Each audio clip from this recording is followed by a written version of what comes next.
Mensagens do Evangelho.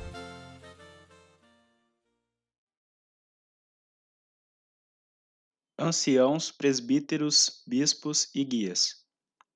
Com exceção do apostolado, que é um caso à parte, existe apenas dois ofícios na Igreja. Um é o de presbítero, no sentido de supervisor, às vezes traduzido como bispo, ancião ou guia. E outro é o de diácono. O ofício de presbítero, bispo, ancião ou guia é o meio normalmente usado pelo Senhor para dirigir uma assembleia local em suas responsabilidades administrativas. O foco do seu trabalho está particularmente no bem-estar espiritual de uma assembleia local.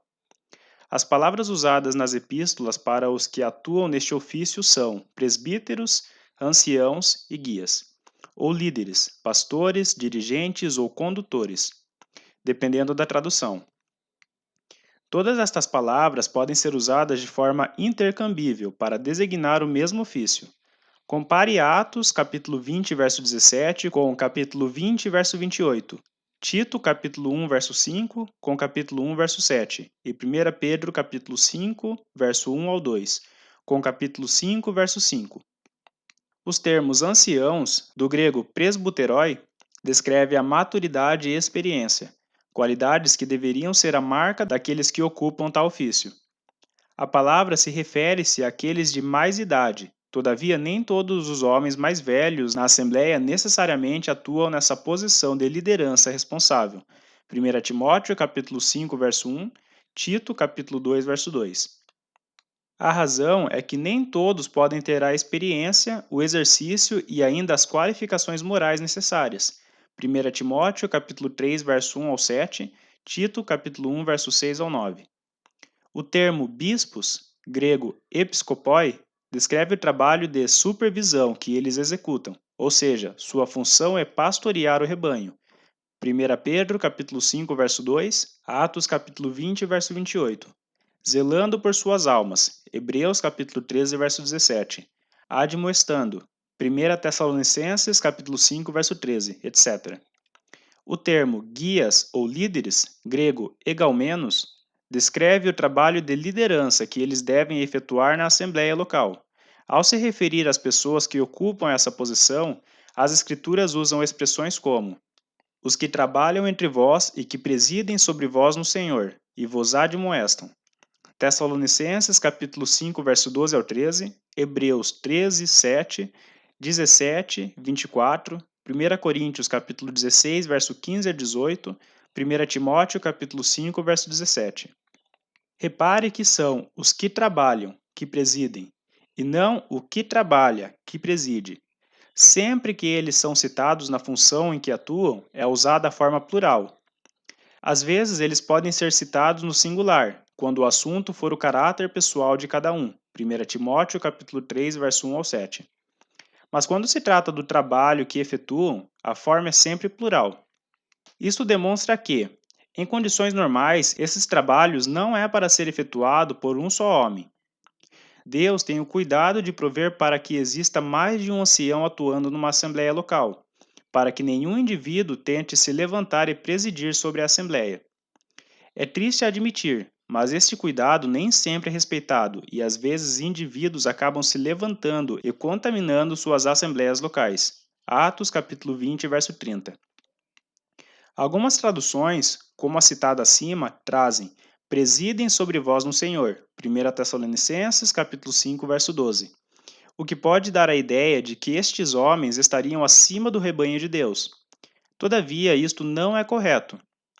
Uma melhor tradução para estes versículos seria: que presidem entre vós, como ocorre no início da passagem, os que trabalham entre vós. O sentido é que eles, assim como todos os outros membros do corpo de Cristo, têm um lugar entre os que fazem parte do rebanho. O único lugar nas Escrituras onde encontramos alguém presidindo sobre uma assembleia local é o caso de Diótrefes, um homem mau. 3 João, verso 9 ao 10. Quão diferente é isso quando comparado à ordem adotada nas denominações inventadas pelo homem. O modo como Deus determinou é que existissem alguns bispos em uma igreja ou assembleia local. Filipenses capítulo 1, verso 1, Atos capítulo 20, verso 28, Tito capítulo 1, verso 5. Mas a maneira do homem é ter um bispo sobre muitas igrejas ou assembleias. Estar entre os que presidem entre vós não implica necessariamente ensinar ou pregar em público, mas sim cuidar das questões administrativas da Assembleia. Repito, confundir estas duas coisas é não entender a diferença entre um dom e um ofício.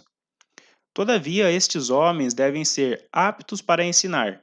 1 Timóteo capítulo 3, verso 2. Isto significa que eles devem ser capazes de expor a palavra da maneira como foram ensinadas, mesmo que não sejam necessariamente dotados para serem mestres ou doutores. Tito capítulo 1, verso 9. Alguns dos que presidem talvez nunca ensinem em público, mas é muito bom e proveitoso quando podem fazê-lo. Esses também devem ser dignos de duplicada honra, quando governam bem. 1 Timóteo capítulo 5, verso 17. Aqueles que ocupam esta posição de liderança responsável são vistos, simbolicamente falando, como estrelas e como o anjo da igreja, no livro de Apocalipse. Apocalipse, capítulo 1, verso 20, capítulo 2, verso 1, versículo 8, versículo 12, capítulo 3, verso 1, versículo 7, versículo 14. Em seu papel de estrelas, eles devem dar testemunho da verdade de Deus, os princípios da palavra, sendo portadores da luz na assembleia local. Isto mostra que devem ser instruídos na palavra. Tito capítulo 1, verso 9. Quando a assembleia for confrontada com um problema ou dificuldade, eles devem ser capazes de derramar a luz da palavra de Deus para determinarem como a assembleia deve agir. Em Atos 15, temos um exemplo do seu trabalho.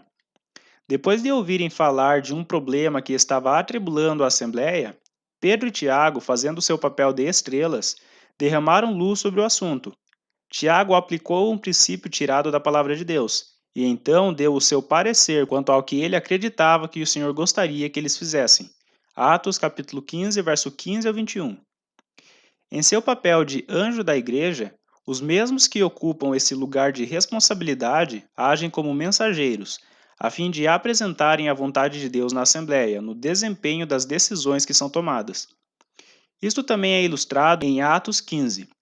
Depois de determinarem o que acreditavam ser a vontade do Senhor em relação ao problema, eles presidiram na Assembleia local, no sentido de colocar em prática a vontade de Deus. Eles apresentaram suas conclusões diante da Assembleia, evitando assim agirem independentes dos demais irmãos, que também acreditavam ser aquela a vontade do Senhor.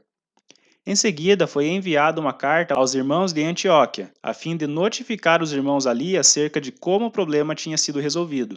Atos capítulo 15, verso 22 ao 33. Em certo sentido, o trabalho dos pastores, dons e dos anciãos ofícios é semelhante. Ambos têm a responsabilidade de cuidar do rebanho e alimentá-lo. Mas os dois nunca são tratados como iguais. O pastor não limita sua atuação à assembleia local, ao contrário do que faz o ancião, presbítero ou guia.